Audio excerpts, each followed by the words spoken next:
would like to invite Dr. Anup Toshniwal. He's a consultant medical oncologist from Aurangabad, and I would like to invite the panelists, Dr. Amit Joshi sir, Dr. Manoj Mahajan is there, Dr. Manoj Mahajan, Dr. Bakshi is not there, Dr. Vaibhav Chaudhary, Vaibhav is there, he was there, okay. Dr. Akhil Kapoor, Akhil Kapoor, Vikas is not there, Chakor, Yeah. So I'll be very brief and short. I thank Vijay sir and Ashish sir for giving this opportunity.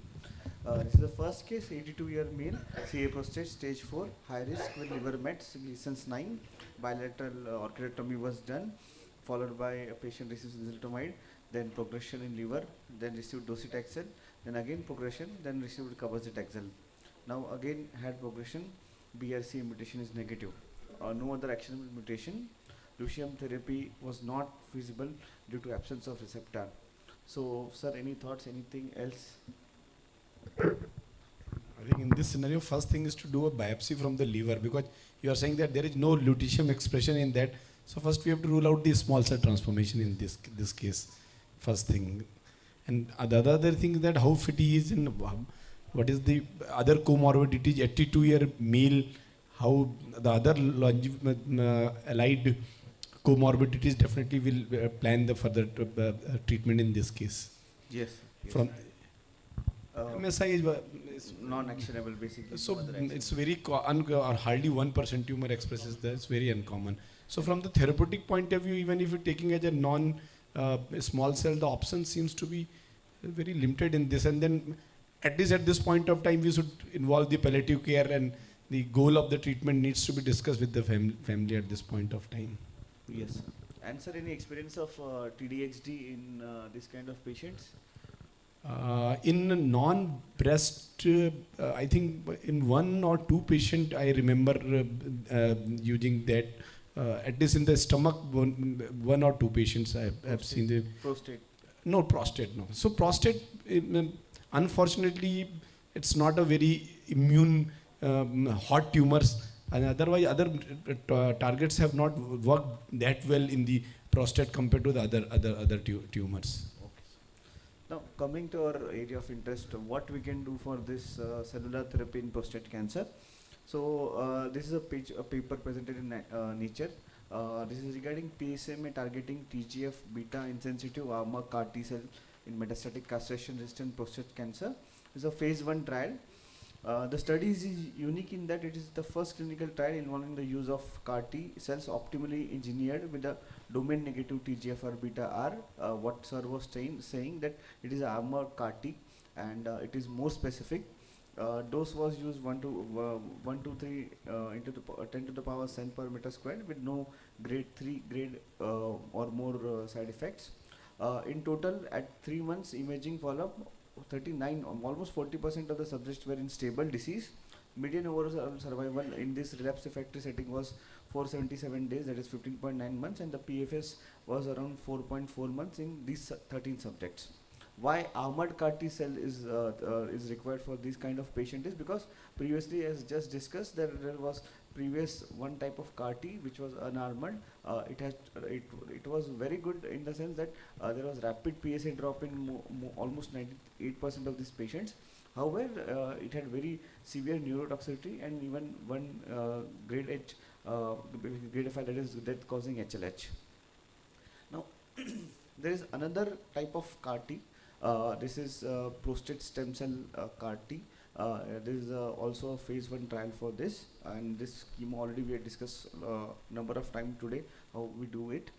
Here also what we see from this is that a lot of these patients are heavily pretreated, and routine what we use routinely like docetaxel, cabazitaxel, abiraterone, enzalutamide, all these patients are already being treated. And in these patients, what they saw is that almost like in this heavily pretreated population, there are 3 patients in this cohort which crossed 1 year, and these patients are doing good despite being heavily pretreated, and no dose limiting toxicities was observed in DL1 and no, and only one grade 3 cystitis was there. Cytokine CRS syndrome was grade 1, grade 2 in 5 out of 14 patients, and PSA decline was more than 30% decline was found in 4 out of 14 patients, as well as radiological improvement. So this is evolving data, and it is exciting to see that we are getting more and more targets. This is another paper where they have found new targets, almost 75 to 95% express MICA and /B and SMICA /B as target. This is another paper. Here what we was used was basically engineered cells. Here what they use is off-the-shelf gamma delta T cell with zoledronic acid and interleukin 2. Here what they found is that in this patients who are refractory in relapse, 12 months you can see these patients have crossed the 1 year survival, and if you see the other, they have not they're not able to, the median survival is roughly around 6.2 months. So this is for gamma delta T, and then another what new has come is gamma delta CAR T. So this is engineered gamma delta T. Here early dose escalation of LAVA 1207. It is a novel bispecific gamma delta T cell engager therapy in patients with metastatic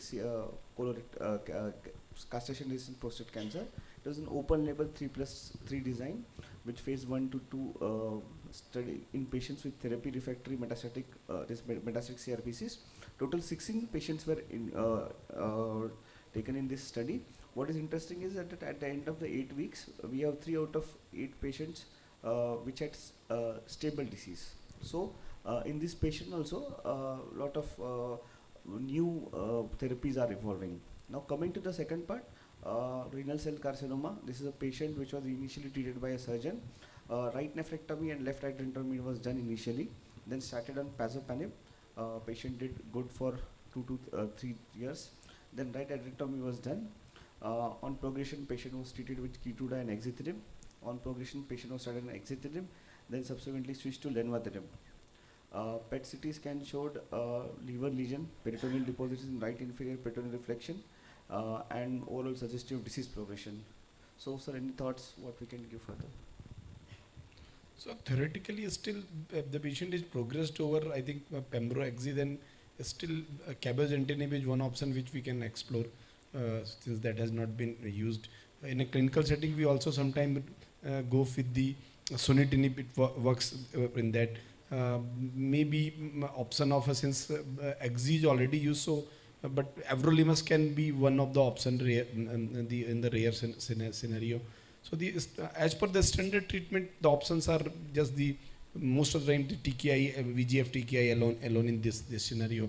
But the only thing is that what I was just seeing slides, I was just thinking that in future there will be a competition between the BITE and this. So that is going to be the next two important treatments options in terms of the medical oncology, whether to offer for a cellular therapy or BITE. But I personally feel that this cellular therapy may have an edge in terms of Indian, because whatever the BITE come, it will come through the time required to get the permission in India and all that. So from that aspect, cellular therapy seems to be a little bit more promising. If we have a protection, if we will not have that constraint of a time period for this. So I think this patient, the options are limited, a clinical trial. Now the world is moving towards the pembro resistant, the immunotherapy resistant. There are various other trials are already ongoing, the IL-16, the LAG-3. So there are other targets which are being used in this scenario. Yes, sir. So there is a data for new target, what is CD70, which appears to be a promising CAR-T target. The year what they have defined is that the positive cutoff rate was more than 1% on tumor cell, and you can see that clear cell RCC, yes, 98% of these patients are expressing. So we might find the CAR-T for this soon. And there was early data for this, that what they have shown is that almost 77% of these patients treated with CD70 targeting CAR-T cell had a response. Among 40 patients enrolled in this study, one patient had a long-lasting full remission that is still ongoing at 2-year follow-up. Yeah, so I think most of the work is done in the City of Hope by the one Dr. Sumanta Paul. His group is working mostly into that, and now they are utilizing the CRISPR technology to further. So what happens with that? The adaptability rate, so the GVSD and all that is, so now they are further modifying so that the GVSD and all that. So now they are coming with the next generation. I think the number is 131A as something. So and this seems to be promising. We all know that the RCC is a tumor where immune works. So we definitely need to, this is going to be much more promising than the others. You know that immune therapy works in our RCC. So I'm pretty sure that next generation of treatment will be immunotherapy with the cellular therapy in RCC. Yes.